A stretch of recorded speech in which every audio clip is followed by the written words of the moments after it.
नमस्कार, मैं हूं आमिल बेग और आप देख रहे हैं सिटी बुलेटिन न्यूज़। पेश हैं आज के प्रमुख समाचार। अयोध्या रेलवे स्टेशन पर आने वाले श्रद्धालु कोविड-19 से सुरक्षित हों, इसको लेकर रेलवे स्टाफ कई सारे जरूरी उपायों को कर रहा है। आज अयोध्या रेलवे स्टेशन पर रेलवे अधीक्षक महेंद्र नाथ मिश्र ने रेलवे कर्मचारियों को कोविड-19 से बचाव के लिए तथा उसके उपाय को लेकर के शपथ दिलाई। इन दिनों अयोध्या में आने वाले श्रद्धालुओं की संख्या धीरे धीरे बढ़ रही है। अयोध्या से 3 ट्रेनें होकर गुजर रही हैं, जिनमें आजमगढ़ से दिल्ली चलने वाली कैफियत, अमृतसर से जयनगर चलने वाली सरयू यमुना एक्सप्रेस और अहमदाबाद से मुजफ्फरपुर चलने वाली साबरमती एक्सप्रेस है। यह ट्रेनें अयोध्या रेलवे स्टेशन से रुककर गुजरती हैं, जिससे श्रद्धालु अयोध्या में रामलला के दर्शन के लिए पहुंच रहे हैं। लेकिन यह श्रद्धालु रेलवे स्टेशन पर कैसे कोविड-19 से सुरक्षित हों, इस पर रेल प्रशासन बेहद ध्यान दे रहा है। अयोध्या रेलवे स्टेशन के अधीक्षक महेंद्र नाथ मिश्र का कहना है कि जब भी कोई ट्रेन अयोध्या रेलवे स्टेशन होकर गुजरने वाली होती है, उससे पहले पूरे स्टेशन को सैनिटाइज किया जाता है। उसके बाद जब वह ट्रेन यात्रियों को उतार कर आगे निकलती है और यात्री जब स्टेशन को खाली कर देते हैं, तब जाकर के एक बार फिर से पूरे स्टेशन को सैनिटाइज किया जाता है। इस तरह पूरे रेलवे स्टेशन को सुरक्षित रखने के लिए कई बार सैनिटाइज किया जा रहा है। रेलवे की पहली प्राथमिकता है कि जो भी यात्री अयोध्या रेलवे स्टेशन आए वह सुरक्षित हों, कोविड-19 से भी उनकी सुरक्षा हो, इसका विशेष ध्यान रखा जा रहा है। इसी कड़ी में आज रेलवे कर्मचारियों को कोविड-19 से बचने के उपायों को लेकर शपथ दिलाई गई।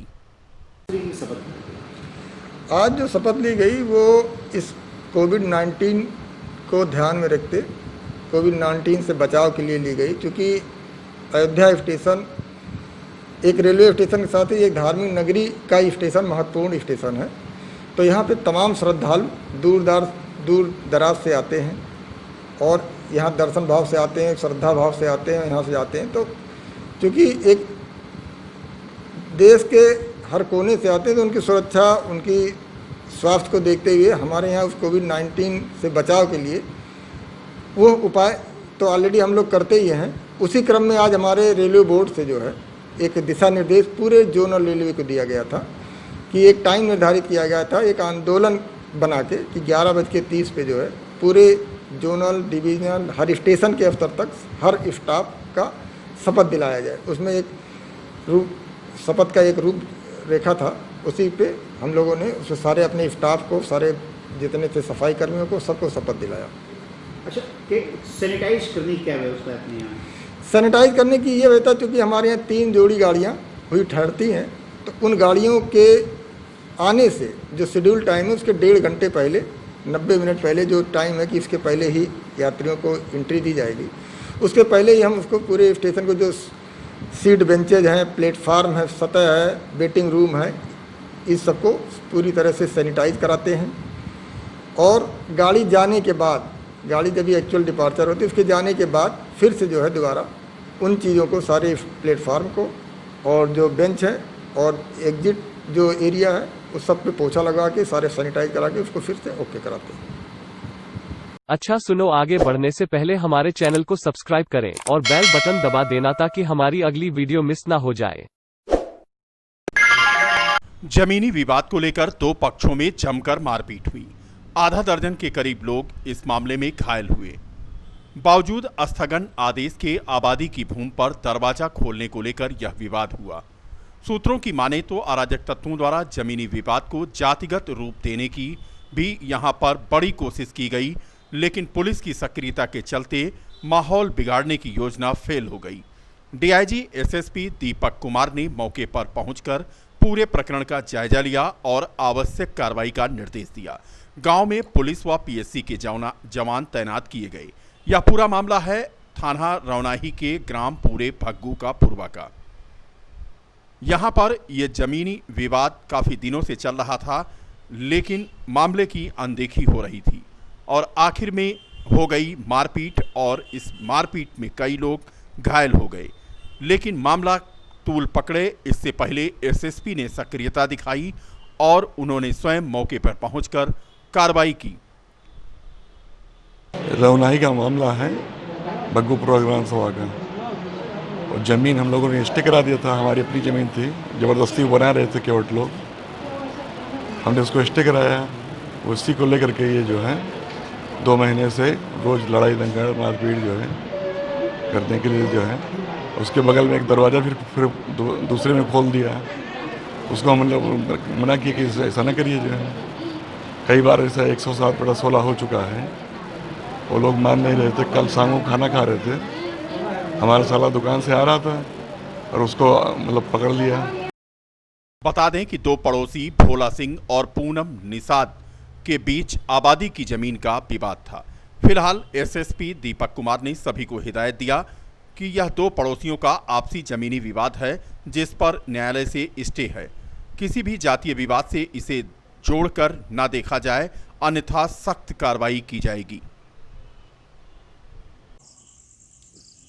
आज रात्रि में पूरे भग्गू ग्राम पंचायत किठावा थाना रौनाही के अंतर्गत आता है। यहाँ पर 2 पड़ोसियों के बीच में एक विवाद हुआ इस ज़मीन को लेकर, जो ज़मीन आबादी की ज़मीन थी और जिसका ऑनरेबल कोर्ट के द्वारा स्टे किया गया है। और इसी को लेकर के 2 पड़ोसियों के मध्य यहाँ पर विवाद हुआ, जिसमें कि दोनों पक्ष के द्वारा एक दूसरे पर रात में करीब देर रात्रि में 10:30 सवा 10 बजे के आसपास लाठी डंडे से एक दूसरे पर हमला किया गया। पुलिस यहाँ तत्काल मौके पर पहुंची और अधिकारियों को यहाँ सभी लोग आए और जो भी लोग मजरूब थे, जो घायल थे दोनों पक्ष के, उनको थाने भेजा गया। जितने भी लोग थे जिनको भी चोट लगी थी, उन सभी पक्षों की स्थिति ठीक है और खतरे से बाहर है। पुलिस के द्वारा इस संबंध में मुकदमा किया जा रहा है।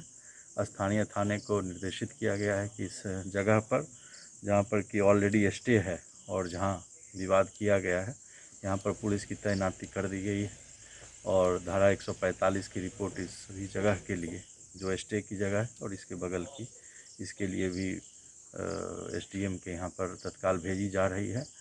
और आपके माध्यम से मैं कहना चाहूँगा कि जो भी लोग ये पड़ोसियों के इस विवाद को तूल देने का प्रयास करेंगे, जातिगत रूप से उनके खिलाफ भी पुलिस के द्वारा सख्त कार्रवाई की जाएगी।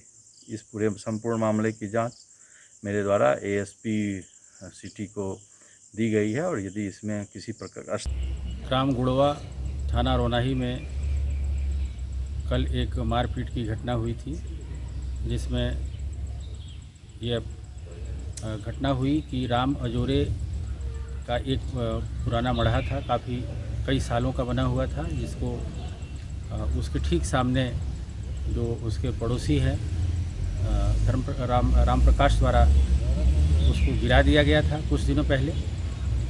इसकी सूचना पर पुलिस ने 107/16 की कार्रवाई भी की थी और राजस्व विभाग को संज्ञानित करते हुए इस मामले के निस्तारण के लिए पुलिस ने प्रयास किया था, क्योंकि ये भूमि विवाद का मामला था कि ये वास्तव में ज़मीन किसकी है।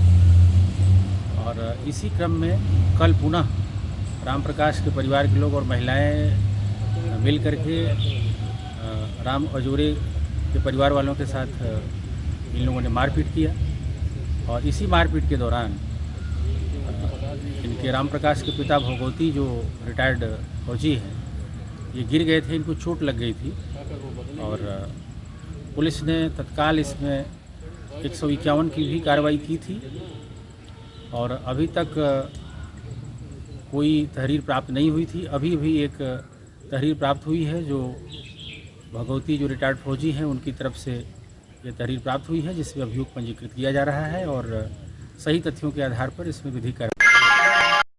कलेक्ट्रेट सभागार में Faizabad chemist and druggist association द्वारा आयोजित कोरोना योद्धा सम्मान समारोह में अयोध्या विधायक वेद प्रकाश गुप्ता और जिलाधिकारी अनुज कुमार झा और सीओसीटी निपुण अग्रवाल द्वारा कार्यक्रम में प्रांशु अग्रवाल, सिद्धांत मौर्य, रघुनंदन आदि को सम्मानित किया गया।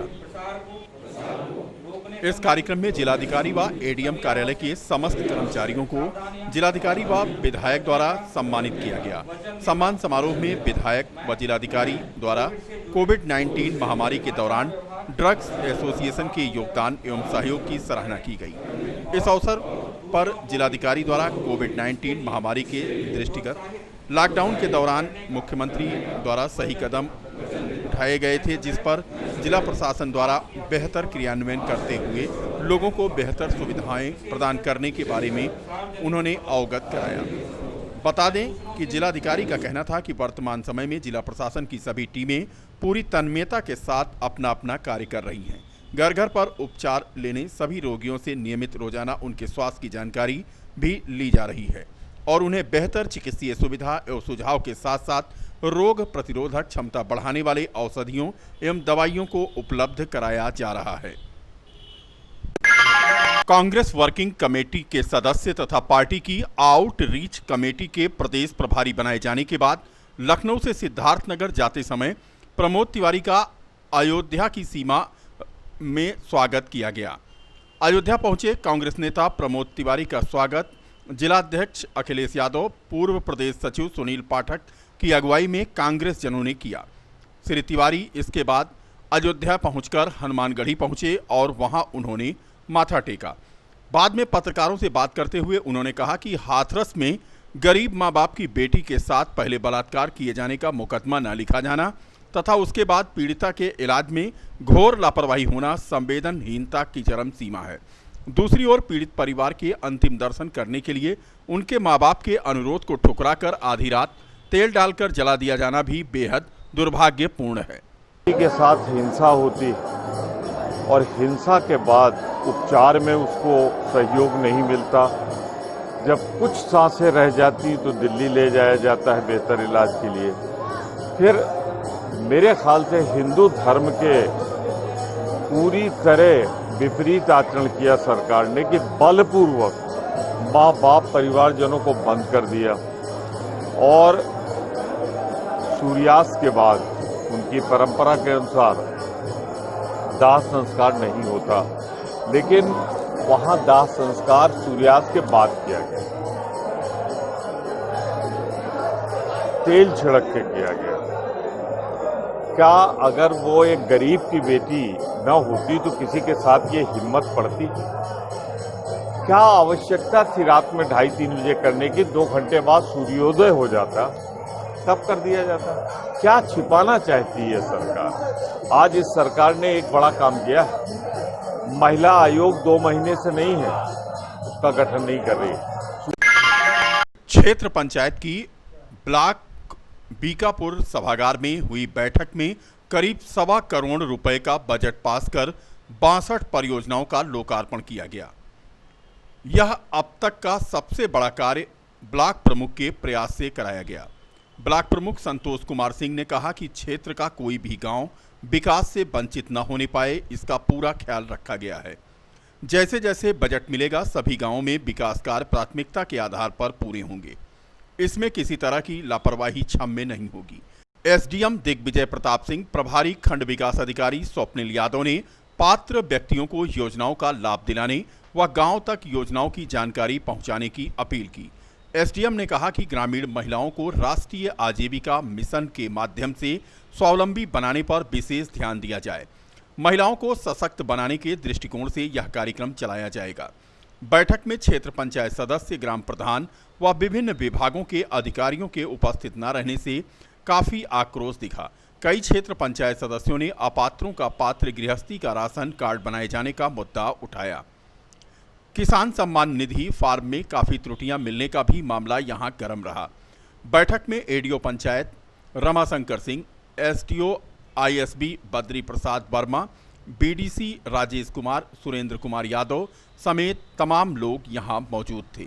कुल मिलाकर बीकापुर क्षेत्र पंचायत की बैठक में बजट पास हुआ और 64 परियोजनाओं का लोकार्पण किया गया। हुआ है, जो पत्थर लगे हुए हैं लोकार्पण हुआ है। जैसे ये जितने पत्थर लगे हुए हैं ये सारे काम आपके पूरे हो चुके हैं क्षेत्र पंचायत के। लगभग 62 परियोजनाएं आपके क्षेत्र पंचायत द्वारा ये क्षेत्र पंचायत को ग्राम पंचायत को समर्पित की जा चुकी हैं। उनके कार्य पूर्ण हो गए हैं।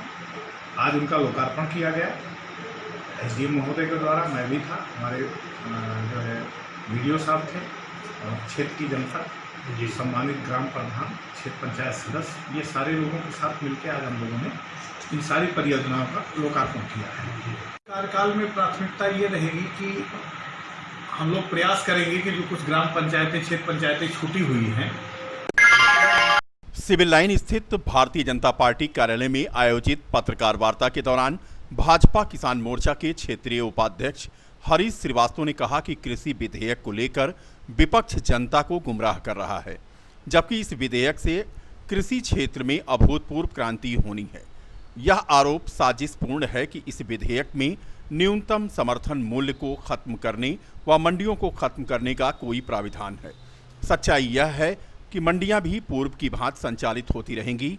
यह बिल किसानों को उनकी फसल बेचने के लिए एक अतिरिक्त बाजार का अवसर प्रदान करेगा, जिससे किसानों को उनकी फसल का अधिक से अधिक मूल्य प्राप्त होगा। किसान मोर्चा के जिलाध्यक्ष रामचंद्र वर्मा, अंशुमान सिंह और दिवाकर सिंह इस मौके पर मौजूद रहे। भारतीय जनता पार्टी की केंद्र सरकार, जो माननीय यशस्वी प्रधानमंत्री नरेंद्र मोदी जी के नेतृत्व में चल रही है, किसानों के हित में एक ऐसे बिल को लेकर के आई है जो भारत में किसानों को एक ऐसा मंच, ऐसा प्लेटफार्म उपलब्ध करा रही है जिससे उनका विकास और उनके जो हित के कार्य हैं वो निरंतर प्रगति पर आगे जाएंगे। इस दिशा में जो बिल लेकर के आई है सरकार, उसमें जो मुख्य चीज़ें हैं, उसमें पहली चीज़ है कि पूरे मार्केट को स्वतंत्र किया गया है, जिसमें प्राइवेट लोग भी खरीद सकते हैं, उनसे उत्पाद खरीद सकते हैं, यानी वन नेशन वन मार्केट की थ्योरी को लॉन्च किया गया है। इसके अलावा जो उनका न्यूनतम समर्थन मूल्य है उस पर ही किसान खरीदेंगे, से खरीदा जाएगा। युवाओं को अधिक से अधिक कैसे मौका दिया जाए, इसके लिए कॉन्ट्रैक्ट फार्मिंग की भी एक परिकल्पना को लाया गया है, जिसके माध्यम से युवा आगे आएगा और इस किसान से जुड़ करके, किसानों के साथ जुड़ करके और उन्नत जो खेती है हमारी उसको आगे लेके जाएगा। राम जन्मभूमि पर बन रहे मंदिर के लिए 613 किलो वजनी एवं 4 फीट 8 इंच ऊंचा तथा 3.9 फीट व्यास का विशाल घंटा बुधवार को राम जन्मभूमि तीर्थ क्षेत्र ट्रस्ट को सौंपा गया। रामघाट स्थित राम मंदिर निर्माण कार्यशाला में ट्रस्ट के महासचिव चंपत राय और ट्रस्ट के सदस्य तथा अयोध्या राज परिवार के मुखिया बिमलेंद्र मोहन मिश्र, निर्मोही अखाड़ा के महंत दिनेंद्र दास, डॉक्टर अनिल मिश्रा, बिहिप के केंद्रीय मंत्री राजेंद्र सिंह पंकज ने इसे स्वीकार किया। इस मौके पर सांसद लल्लू सिंह, महापौर ऋषिकेश उपाध्याय, विधायक वेद गुप्ता और पार्षद रमेश दास तथा भाजपा के नेता परमानंद मिश्रा आदि भी मौजूद रहे। इस दौरान पत्रकारों से बात करते हुए राज लक्ष्मी ने कहा कि अयोध्या में भव्य राम मंदिर का निर्माण हो रहा है, हर कोई अपना योगदान दे रहा है और इसी कड़ी में राम लला की सेवा में यह भेंट भी अर्पित की गई है। उन्होंने बताया कि इस घंटे से ओम की ध्वनि निकलेगी तथा कई किलोमीटर दूर तक सुनाई देगी। ट्रस्ट से जुड़े सूत्रों के अनुसार मंदिर निर्माण के बाद यह घंटा राम जन्मभूमि परिसर में स्थापित किया जाएगा। मंदिर निर्माण 39 माह में पूरा होने का अनुमान है। फिलहाल यह घंटा न्यास कार्यशाला में संरक्षित किया गया है। रामेश्वरम से 4500 किलोमीटर का सफर करते हुए राम रथ यात्रा मंगलवार की शाम को ही रामनगरी पहुंच गई थी। विशाल घंटे के साथ राम रथ यात्रा तीर्थ क्षेत्र ट्रस्ट के कार्यशाला और कारसेवपुरम होती हुई दोपहर न्यास कार्यशाला पहुंची। राम रथ यात्रा 17 सितंबर को रामेश्वर से शुरू हुई थी और इस यात्रा की खासियत है कि इसे पूरे यात्रा दल में महिलाएं ही शामिल रही हैं। फिलहाल विशाल घंटा भेंट करने के साथ राज लक्ष्मी मांडा ने 4500 किलोमीटर तक रथनुमा मिनी ट्रक चलाकर एक मिसाल कायम की। लीगल राइट्स काउंसिल की ओर से राम रथ यात्रा मनाया गया है। तो रामेश्वरम टू राम जन्मभूमि 21 दिन का यात्रा आज अयोध्या में समापन हो रही है।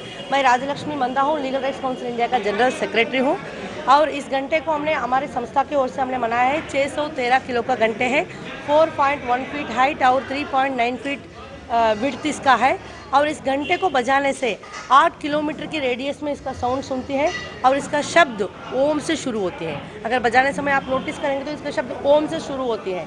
इस यात्रा को हमने 17 सितंबर को हमने शुरू किया है नरेंद्र मोदी जी का जन्मदिन पर, और इस शुभ अवसर में हम नरेंद्र मोदी जी को तहे दिल से धन्यवाद दे रहे हैं कि आपका दोबारा सेकेंड पीरियड में हमारा राम मंदिर का भूमि पूजना हुआ है। पूरा विश्व का 966 मिलियन हिंदुओं का सपना है राम मंदिर, और इस सपना आपको अभी साकार हो गया है। तो इसके लिए हम इसके लिए कुछ करना सोचा और लीगल राइट काउंसिल इंडिया ने इस राम रथ यात्रा को बनाई, और इसमें मुझे ऐसा मौका मिला कि मैं इसका सारथी बनी हूँ। और 4555 किलोमीटर मैं खुद ड्राइव करते हुए, नंगे पैर ड्राइव करते हुए मैंने आज अयोध्या आके पहुँची हूँ, और सदस्यों के द्वारा बहुत अच्छा स्वागत हुआ, और इसमें अभी समापन भी हो चुका है। इस शुभ अवसर में हमारे लीगल राइट्स काउंसिल इंडिया की हर एक नाम से सदस्य को मैं धन्यवाद देती हूँ, और हमारा national president TV Madan Kumar साहब को भी हमको धन्यवाद देती हूँ, ऐसा एक अपॉर्चुनिटी हमको क्रिएट करके दिया है। जो भगवान राम, सीता और गणेश जी की जो मूर्तियाँ लेके आई हैं, क्या ये राम मंदिर? ये राम दरबार हमने बना के लेके आए, क्योंकि सिर्फ घंटा लेके नहीं आ जाता है, इसके लिए पूजा करके लाए हैं। ये 210 केजीज का है, 5 मूर्तियाँ, राम, लक्ष्मण, सीता, हनुमान, गणेश जी की मूर्तियाँ हैं, और वो भी हम यहाँ ट्रस्ट पर सौंप दिया है। क्या नाम है? Rajalakshmi Manda, legal rights council India, general secretary. की आपकी यात्रा हुई है? 4555 किलोमीटर की यात्रा है, और रामेश्वरम से राम जन्मभूमि तक 11 राज्यों कवर। प्रदेश के विमुद्रीकरण के संबंध में भाजपा के नेता विजय बहादुर पाटिल के आगमन पर उन्हें एक ज्ञापन सौंपा गया। इस दौरान मांगों को रखा गया, और इस दौरान विक्रांत सिंह, यशवीर सिंह, अमित मिश्रा, राजेश सिंह, जयराज, अभिषेक सिंह आदि मौजूद थे।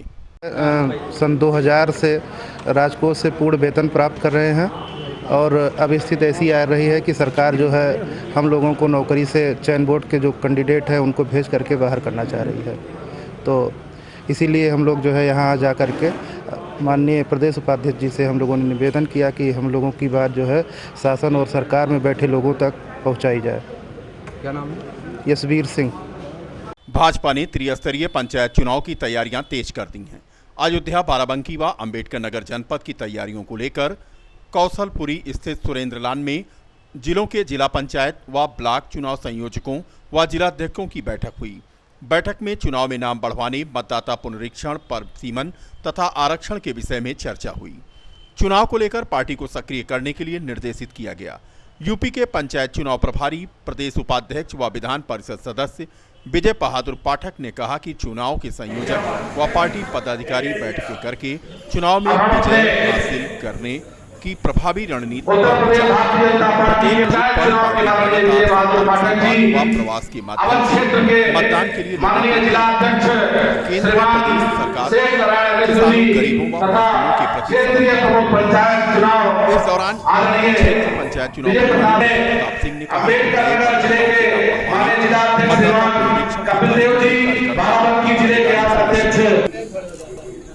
इससे पहले अतिथियों ने पंडित